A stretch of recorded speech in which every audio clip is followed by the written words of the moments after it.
정치구구단 이상일 전 국회의원, 이수기 시사인 선임기자 이 자리에 나오셨습니다. 어서 오십시오.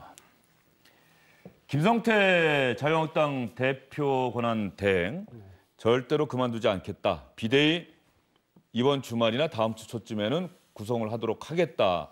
비대위 준비위원회를 구성하겠다는 뜻인 것 같긴 한데 어떻습니까? 이상일 의원 좀 들으신 얘기가 있으세요? 예, 비대위 준비위원회를 먼저 구성을 해서 비대위원장과 비대위원들을 모실 분들을 찾겠다는 건데 참 준비위원회를 또 어떻게 구성할지 또 준비위원장은 누가 맡을지 구성은 어떻게 될지 자유한국당 지금 앞날이 안 보이는 상황인데요. 오늘 또 친박 비박 나눠서 오늘 또 계속 갈등이 이어지고 있고 예. 친박계 초재선 의원님들이 월요일 다음 주 월요일 25일 회의를 연답니다. 그래서 김성태 권한대행 퇴진 연판장도 좀 돌리는 걸 예. 생각을 하고 있고 퇴진 의원총회 이런 걸 추진한다는 소식이 있는데요. 갈등은 계속 깊어지고 있는데 안타까운 건 자유한국당이 이번 민심이 어떤 건지를 아직도 모르고 있다. 김성태 원내대표 지긋지긋한 친박 망령이라고 그랬는데요. 제가 보기엔 이 지긋지긋한 당내 계파 갈등.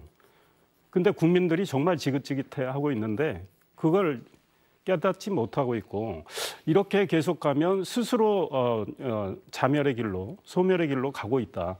근데 지금 자유한국당 이 구성원을 본다면요. 여기서 소위 말해서 어떤 분이 외부에 오셔도 저는 해결을 못할 것 같아요. 이 구성원으로는. 그래서 자유한국당 저는 해산밖에는 다른 길이 없겠다. 개인적으로는 그 생각입니다. 예, 자유한국당 해산밖에는 다른 길이 없다. 혹시 해산으로 가기 위한 진통 아닐까요? 글쎄요. 스스로 그런 쪽으로 가는 것 같아요. 국민들이 버리는 거죠. 그런 쪽으로. 이수기 기자는 기자들 또 열심히 취하고 있는 기자들을 통해서 또 새로 들으신 얘기가 있습니까? 글쎄요, 거기도 답이 안 보인다는 얘기만 들리던데, 그러니까 결국은 이 총선이 2년 가까이 남은 게 자유한국당에는 독이 되고 있는 것 같아요. 오히려? 예. 그 의원들 입장에서는 지금 절박하지 않은 겁니다. 그러니까 이 결과가 본인의 결과처럼 느껴지지 않은 거고, 당이 어떻게 되든 일단 2년 후 자신들을 생각할 때는 지금으로서는 그 공천권을 쥘 다음 당 지도부를 어떻게든 우리 사람을 세워야 한다라는 생각밖에 없는 것 같아요. 그러다 보니까 밖에서는 아무리 계파 갈등 이거 재현되면 안 된다. 서로 싸우면 안 된다. 일단 당을 추스려야 되고 보수 세력을 대변하는 그런 새로운 세력을 구축해야 된다. 이런 얘기 해봤자 다 그냥 귓등으로 흘리는 거고요. 말씀드린 대로 다음번 내가 공천을 받을 수 있는 그 지도부를 만드는 그거에만 지금 혈안이 돼 있다고 보고 그게 결국 친박, 비박 이 양상으로 다시 나오는 거죠. 그러니까 김성태 원내대표 지금 이제 대표 권한 대행인데 좀 아쉬움이 있다면 사실 당의 선거는 보통 선거에 책임을 지고 물러난다 하면 대표하고 사무총장이 그 책임을 지잖아요. 예. 그러니까 원내대표는 당의 정책을 담당하고 그리고 또 다른 선출직이기 때문에 사실 조금 비껴나 있습니다. 선거에 대한 책임론에서는. 그런 면에서 보면 김성태 원내대표가 대표 권한 대행을 맡아서 이걸 수습해 나가는 거는 그 역할을 하는 건 맞는데 그래서 아마 이 부분이 이렇게 좀 원활하게 잘 됐으면 이런 문제가 물러나라는 이런 부분이 안 됐을 텐데 좀 성급하셨던 것 같아요. 그래서 바로 중앙당 해체한다. 물론 그 내용은 축소한다라는 거지만 해체한다. 그 다음번에 뭘 어떻게 하겠다라는 얘기가 본인이 그리는 그림으로 나오기 시작하니까 당내에서는 반발이 있을 수밖에 없죠. 그냥 했던 거는 일단 수습하겠다. 그래서 비대위, 준비위 구성해서 당을 비대위 체제로 운영하고 그거에 뒷받침하는 역할을 하겠다라고 했으면 실질적으로 그거를 하는 걸 원내대표가 했더라도 아마 이렇게 공격을 당하지 않았을 텐데 본인이 말이 앞서서 나가다 보니까 공격을 당하는 그런 되치기를 당하는 이런 양상이 된 것 같습니다. 최근에 오늘 제가 읽은 신문 칼럼 중에 인상적인 표현이 하나 있더라고요. 무너진 보수를 보수할 보수가 보이지 않는다. 이런 칼럼을 보면서 제가 고개가 끄덕여졌는데 말이죠. 지금 자유한국당 상황을 잘 표현한 내용 같아요. 그렇습니다. 당내에는 제가 봐도 없습니다. 그러니까 싸워서 국민들 계속 눈총 받지 말고 당을 해산하는 게 가장 빠른 길이에요. 그래서 각자 갈 길 가는 거죠. 그런데 그럼에도 불구하고 당권에 집착하고 이 다음 공천권 생각에서 남아 계신 분들이 있다면 그분들이 남아서 싸우게끔 하고 생각 있는 분들은 저는 당을 나와서 정말 괜찮은 신진들도 있고요. 그분들하고 새롭게 정말 국민이 보기에 믿을 만한 야당을 만드는 게 저는 답이다 이런 생각인데 지금 이미 우리 이 기자 말씀하신 대로 총선이 지금 좀 남아 있거든요. 아마 이런 상태로 올해를 넘기고 내년쯤 가면 그런 움직임은 더 활발해질 수 있겠다. 그러니까 자유한국당은 계속 싸울 텐데 저 모습이 국민들이 보기에는 한심하죠. 그래서 이제 자유한국당이 등치는 국회의원 112명이죠. 3명이죠. 이번에 한 명이 더 됐죠. 그렇습니다. 예. 113명의 의원이 있지만 정당 지지율, 국민의 정당 지지율은 제가 보기에는 의석 6석인 정의당보다도 못 나올 수도 있습니다. 그렇게 가야 한국당 내에 정신 차리는 분들이 있어서 이 당에서는 전망이 없구나, 나와야 되겠다 이렇게 될지도 모르겠어요. 그런데 생각 있는 분들은 빨리 나오시라 저는 이런 말씀을 드리고 이상임 의원은 자꾸 나오시라고 말씀하시는데 결과적으로 그렇게 본다고 한다면 많은 분들이 선거 전에 지방선거 전에 상상을 했었던 또 추론을 했었던 그 그림 자유한국당 내 친박계 핵심들을 제외한 나머지 뭐 이른바 합리적 보수라고 하는 그런 분들하고 바른미래당에 있는 분들하고 결과적으로 나중에 합쳐서 새로운 중도 보수 정당을 만드는 것 아니냐라고 하는 그 상상이 결국 현실화할 수 있는 것 아니냐 이런 얘기가 충분히 나올 법한 상황이에요. 이게 이제 외부의 빅텐트론, 보수 빅텐트론인데요. 그래서 외부에서 지금 있는 자유한국당으로는 밖에 있는 사람들이 들어갈 리가 없으니까. 그리고 지금 뭐 또 바른미래당으로 그런 개혁적 보수인 사람들이 들어가서 하기에는 이번에 선거 결과가 너무 안 좋으니까 제3지대에 빅텐트를 만들고 양쪽에서 다 나와서 이 합리적 진보, 뭐 개혁적 보수 이런 분들이 다 모여야 되는 거 아닌가라는 그림을 만들고 계시고 아마 이상일 의원님도 그런 생각을 하고 계시는 것 같은데 이제 문제는 그러기에는 일단 뭐 가치는 내세울 수 있어요. 얘기한 대로 뭐 합리적 보수, 개혁적 진보, 합리적 진보, 개혁적 보수. 바른미래당에서는 그거 갖고 논란이 되고 있지만 진보가 들어갔다는 것 때문에 또 난리가 났더군요. 그렇죠. 그럼에도 불구하고 아마 빅텐트가 만들어진다면 그거를 내세워야 될 것 같고요. 그런데 가치는 있을 수 있는데 그걸 만들어낼 수 있는 사람이 지금 보이느냐 하면 이제 그게 안 보이는 게 문제거든요. 그래서 그 가치를 상징할 수 있는 그리고 조직을 만들어낼 수 있고 사람을 모을 수 있는 그런 인물이 일단 나와야 되는데 그 인물이 나오느냐 아니냐에 따라서 그 빅텐트론의 성공 여부가 좌우될 것 같습니다. 저는 자유한국당 비대위 구성된다고 한다면은 정말 우리가 상상하지 못했던 그 어떤 사람이 좀 나왔으면은 신선한 바람을 불러일으키지 않을까 하는 생각이 드는데 지금 언론에 거론되는 사람들은 다 이미 우리가 익히 들어서 알고 있던 사람들 이름만 거론되더라고요. 그분들이 들어가셔서 저는 바꿀 수 없다고 보고요. 그분들이 들어가실 가능성도 별로 없다고 봅니다. 이미 박관영 전 국회의장께서는 내가 들어간들 무슨 소용이 있겠느냐. 자기들이 일은 저질러 놓고 이제 와서 바깥 사람 보고 정리해달라는데 되지도 않을 거다. 사양한다는 말씀을 하셨고 거론되는 다른 뭐 전직 국회의장 김영호 전 의장도 계시고 또 다른 분도 계신데 그분들이 과연 들어가서 내가 이걸 한번 해보겠다 하실지 저는 물음표고요. 이런 생각입니다. 자꾸 지금 정치를 했던 분들이 자기중심적으로 해서 뭘 해보려고 하니까 이렇게 되는 건데 이미 그 당 안에서 자유한국당이나 바른미래당 안에서는 사실은 이 난국을 헤쳐나갈 그런 인물은 저는 없다고 봅니다. 그렇다면 완전히 새로운 시각으로 우리 앵커가 말씀하신 대로 기자들과 국민을 좀 놀래킬 수 있는 그런 방법이 저는 있긴 있다고 봐요. 왜냐 어떻게 하냐면요.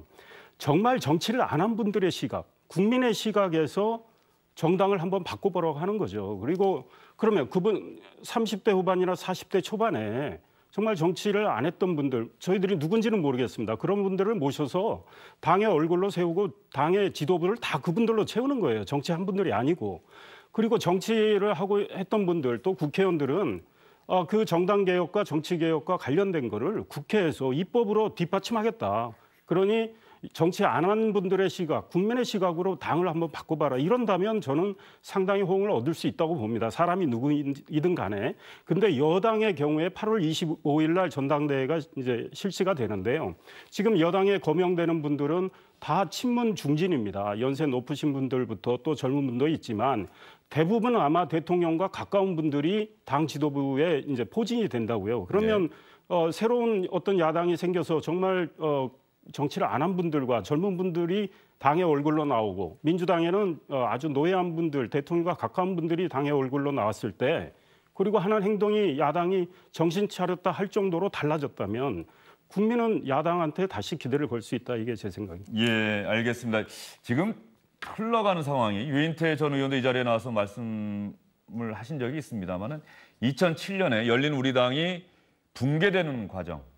사실은 그 당시에는 2007년 대선을 앞두고 어쨌든 일부 의원들이 먼저 나가고 결국은 386 세대 의원들도 나가고 그러다 보니까 열린 우리당은 와해가 되고 민주당과 뭐 어쨌든 통합이 되는 과정을 상당히 거쳤는데 국민들에게 깊은 인상을 주지 못했기 때문에 그로부터 10년 동안 보수 정권에게 정권을 줄 수밖에 없었다. 이런 자기 반성이 있었는데 그 10년 동안 어쨌든 간에 지금 민주당 쪽에서는 치열한 자기 쇄신이 있었는데 자유한국당도 이런 식으로 나가다가는 앞으로 10년, 20년 정권을 못 잡을 그럴 각오까지 해야 되는 것 아니냐 이런 얘기도 나올 법한 상황이에요. 예, 그때는 근데 또 치열한 그 경론이 벌어지는 게 그나마 어떤 노선으로 갈 것인가 뭐 낯익고 빽빠지 막 그런 그 논란들도 있고 그랬지만 어쨌든 그랬는데 지금은 그야말로 자기의 생명에 대한 얘기밖에 없어요. 지금 113명 중에 그 당시에 친박 후보라고 해서 당선된 분들이 지금 한 80명 정도 된다고 하거든요. 80명이요? 네. 예, 비례대표까지 다 해서? 네. 예.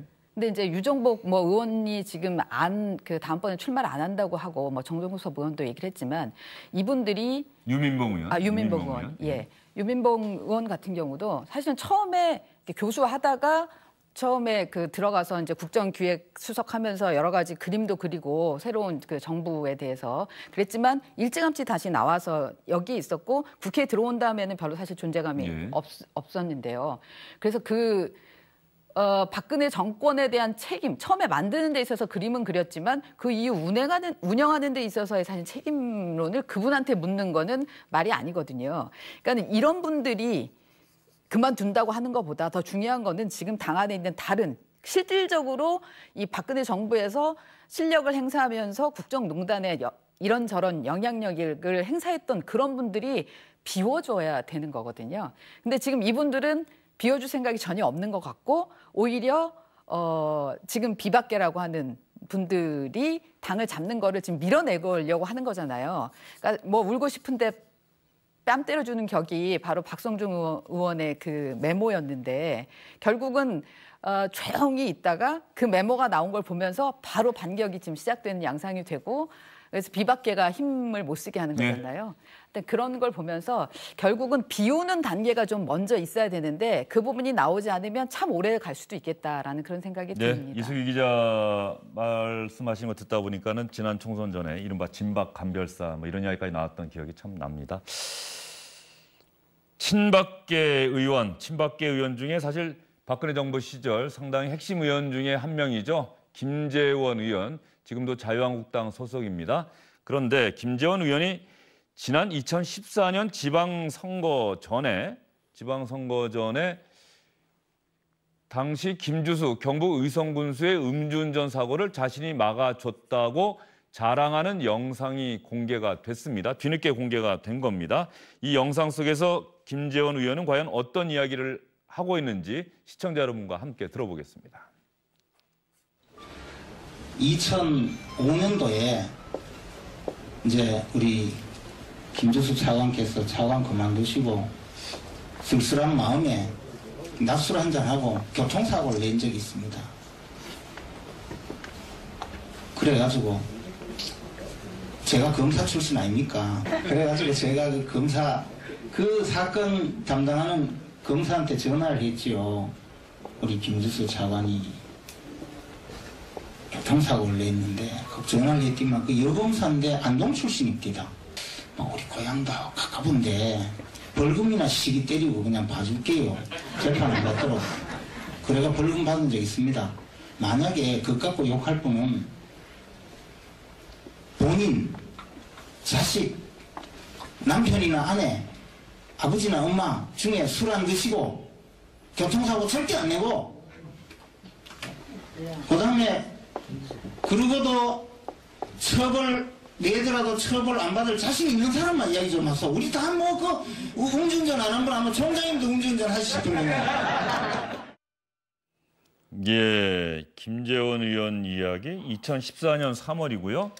양파TV라고 하는 곳에서 이 영상을 찍고 공개를 했다 이런 얘기인데 실제로 당시 김주수 의성군수의 혈중 알코올 농도가 말이죠. 0.154.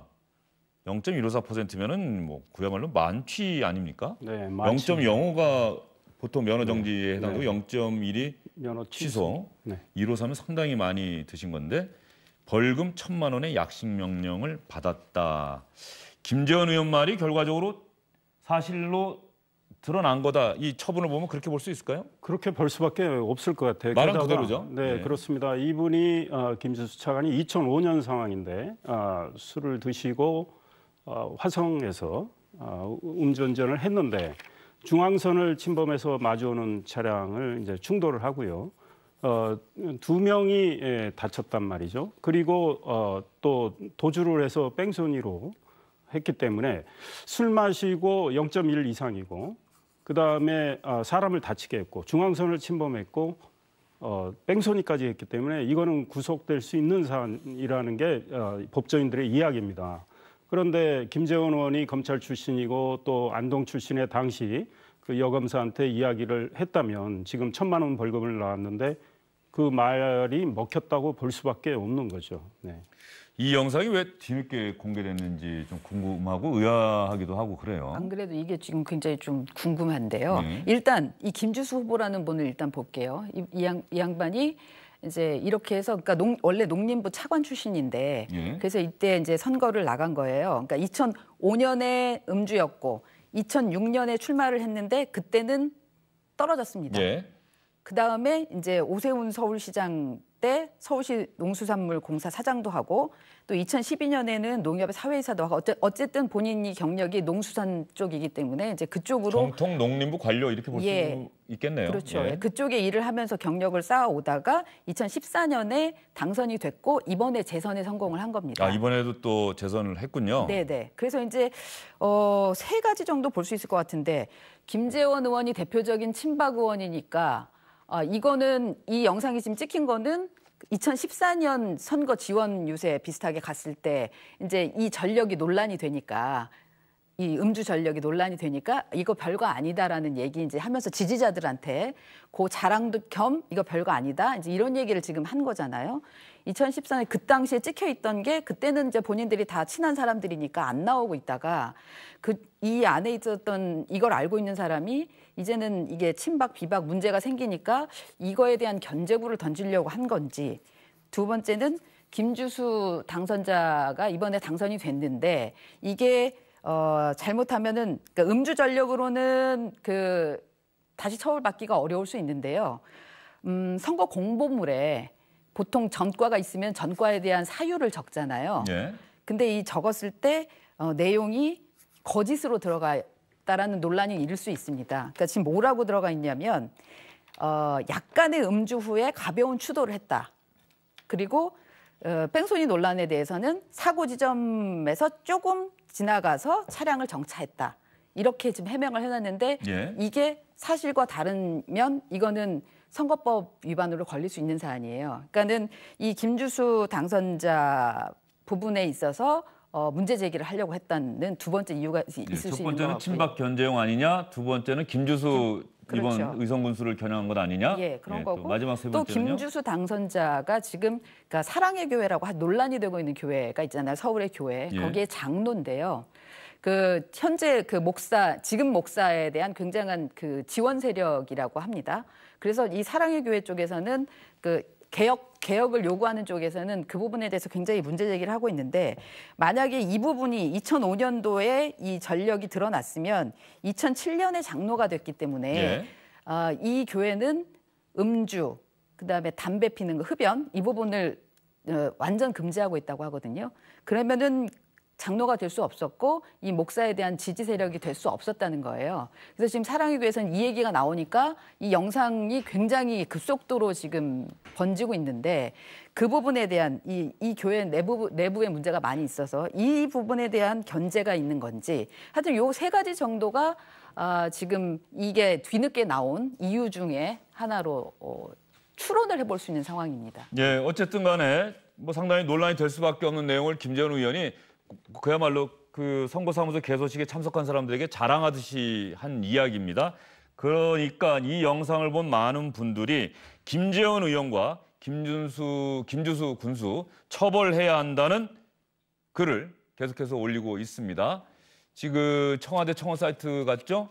의성군수 당선자 김주수와 김재원 의원을 처벌해 주세요라고 하는 그런 글들이 참 많이 올라오고 있습니다. 김재원 의원과 직접 만나서 취재를 해보려고 했는데 SBS 기자도 어제 8시 뉴스에 이 내용이 나갔거든요. 김재원 의원은 접촉이 안 되고 있다고 합니다. 그리고 다른 언론을 통해서 나온 이야기는 덕담 수준에서 한 이야기다라고 하는데 또 하나 김재원 의원이 언급한 그 검사 그분도 사실은 좀 논란이 될 수밖에 없다 이런 생각이 좀 드네요. 그렇습니다. 일단은 법적으로 보면 김주수 지금 당선인 저분은 지금 이미 이 기자 말씀하신 대로 선거법 위반으로 허위사실 공표에 해당될 수가 있는 상황입니다. 예. 그리고 특히 뺑소니와 관련해서는 그 추돌 사고를 인지하지 못한 상황에서 그 사고 지점을 조금 벗어나서 멈췄다고 돼 있는데요.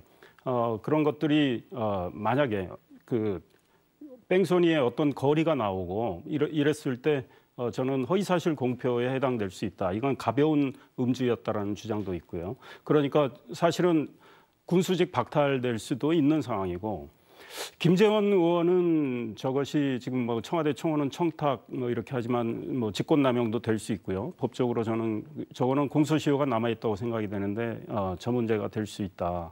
그리고 문제 여검사도 김재원 의원의 청탁을 받아서 사건을 봐준 것으로 만약에 확인이 된다면 역시 징계나 처벌을免기 어렵다 이런 생각이 듭니다. 그래서 이 사건의 파장은 상당히 크리라고 생각합니다.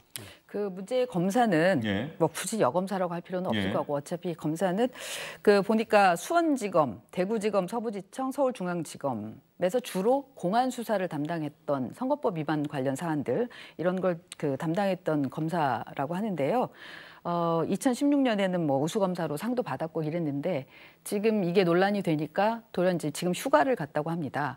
그러니까 박주민 의원이 이 검사 부분에 대해서는 좀 알아보겠다라는 거를 공개적으로 페이스북에 올렸기 민주당 때문에 박주민 의원이요? 네, 예.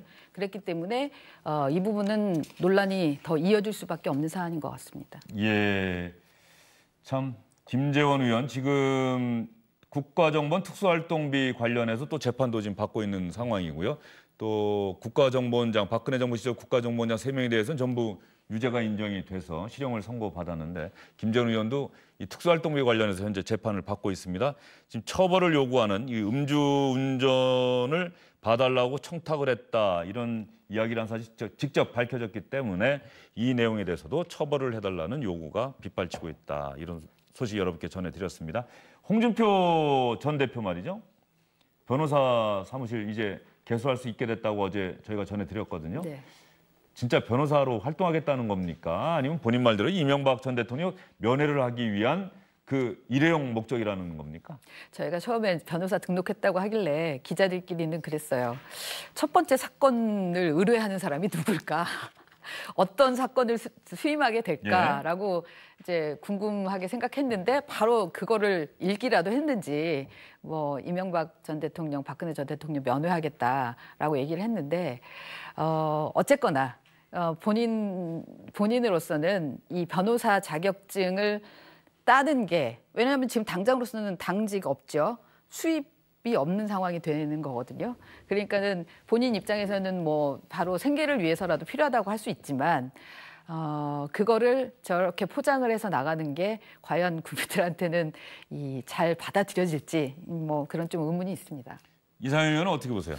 예, 사실은 제가 꽤 오래전에 이 프로에서 선거 결과가 나오면 홍준표 대표는 정계 은퇴할지도 모르겠다 말씀드렸는데 기억납니다. 제가 보기에는 사실상 정계 은퇴한 거죠. 본인은 은퇴 선언을 안 했고 당 대표직만 물러났지만 본인이 다시 내가 정치하겠다고 지금 말하기 어려운 상황이 된 거 아니겠습니까? 그러니까 변호사는 얼마든지 하실 수 있으니 변호사 개업을 하고 앞으로 본인의 미래를 나름대로 개척을 하시겠다는 생각인 것 같아요. 그리고 그런 가운데 이명박 전 대통령 면회도 하실 수 있고 그런 편의가 있기 때문에. 그런데 홍준표 전 대표께 말씀드리면 이제 정치는 다 잊어버리시고 정식으로 정계 은퇴하신 다음에 변호사 업무에 전념하시는 게 좋겠다. 그러나 그 변호사 업무는 이 정부에서 오히려 누가 사건을 홍준표 대표한테 가져갈지, 특히 형사 사건을 가져가서 홍준표 대표가 변호사를 하신다. 별로 도움이 안 될 것 같아요. 민사는 몰라도요. 네.